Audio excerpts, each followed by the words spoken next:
Degree కళాశాల ఏర్పాటు కోసం ఈరోజు బీజేవైఎం ఆధ్వర్యంలో రాస్తారోకో కార్యక్రమం నిర్వహించడం జరిగింది।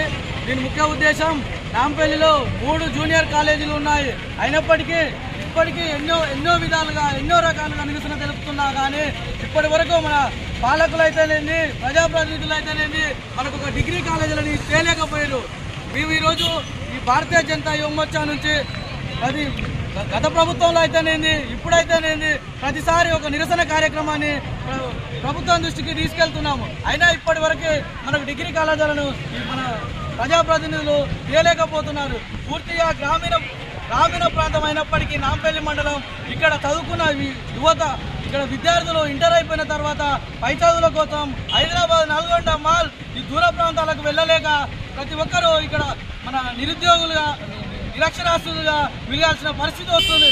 ఇలా అమ్మాయిలు అయితేనేది ముఖ్యంగా ఇంటర్ అయిపోయిన తర్వాత వాళ్ళకు పెళ్లిళ్ళు చేసే పరిస్థితి ఇలా మన నాంపల్లి మండలంలో ఏర్పడుతుంది।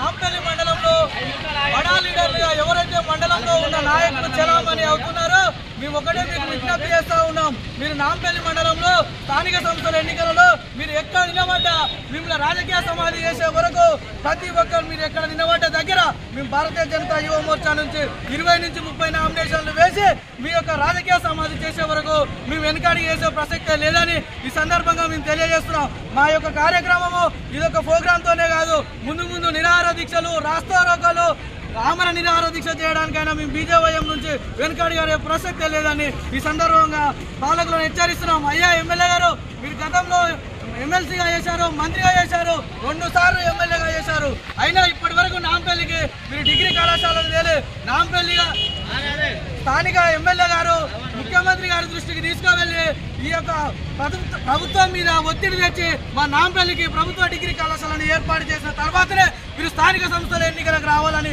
లేకపోతే నెక్స్ట్ వచ్చే స్థానిక సంస్థల ఎన్నికలలో మీకు తగిన బుద్ధి చెప్తామని బీజేవైఎం నుంచి హెచ్చరిస్తున్నాము।